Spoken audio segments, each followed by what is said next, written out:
I've been a priest long enough to know that it's all real. I've had talked to people, and just my experiences over the years, there really is a God.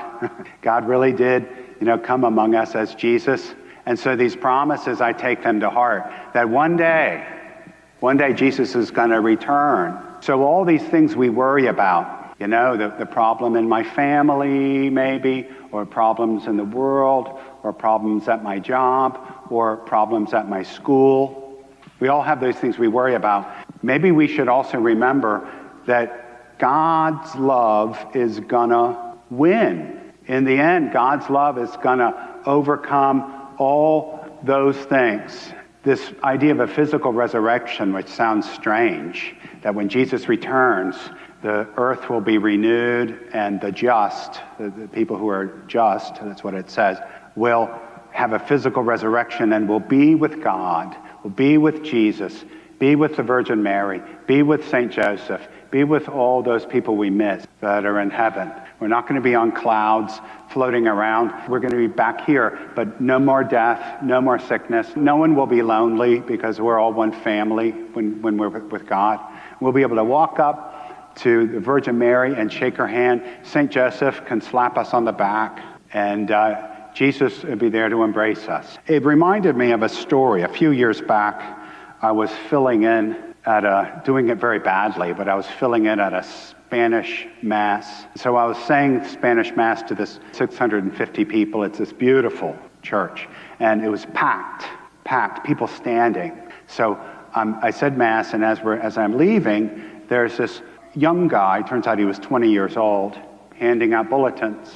And he wanted to shake my hand, to thank me for being there to say Mass. And I said, we're having a Spanish language retreat on Saturday if you want to come.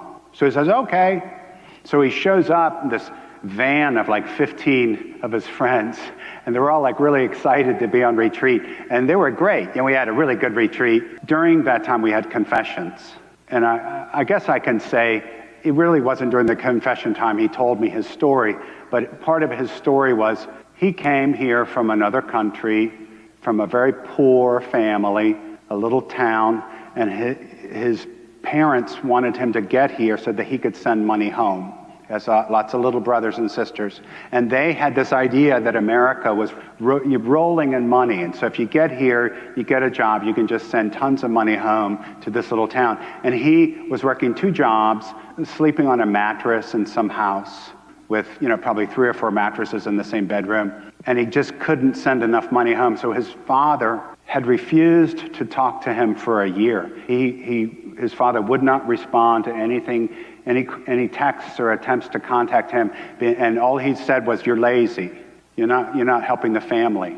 And here was this poor guy. And he tells me even about this. And I said, well, God loves you, and Jesus understands you're doing your best. And I just know we're praying for you. And he said something interesting. He said, well, Father, in the last year, this is all in Spanish, he says, I've really gotten closer to God.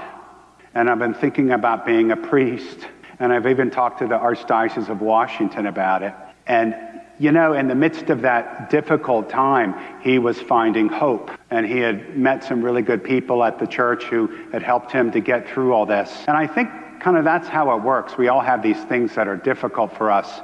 But if we remember that God loves us, and we're reminded through the Mass and through prayer and confession and being around positive people, which is one reason I think it's good to have young adult groups or youth groups, even if they're not your best friend. They're like some people that are trying to better themselves and trying to have hope, because you can get a lot of not hope by watching TV. You can get a lot of not hope by looking at the internet. People are always upset and angry. Here, we're about hope, that guess who loves you? And is that ever going to end? No. And is God going to win in the end? Yes. And is God's love going to overcome all the problems in the world one day? Yes. So yes, we know there's problems in the world. Yes, we know there's problems in your family. Yes, we know there's problems. That 20-year-old I knew years ago, he had problems.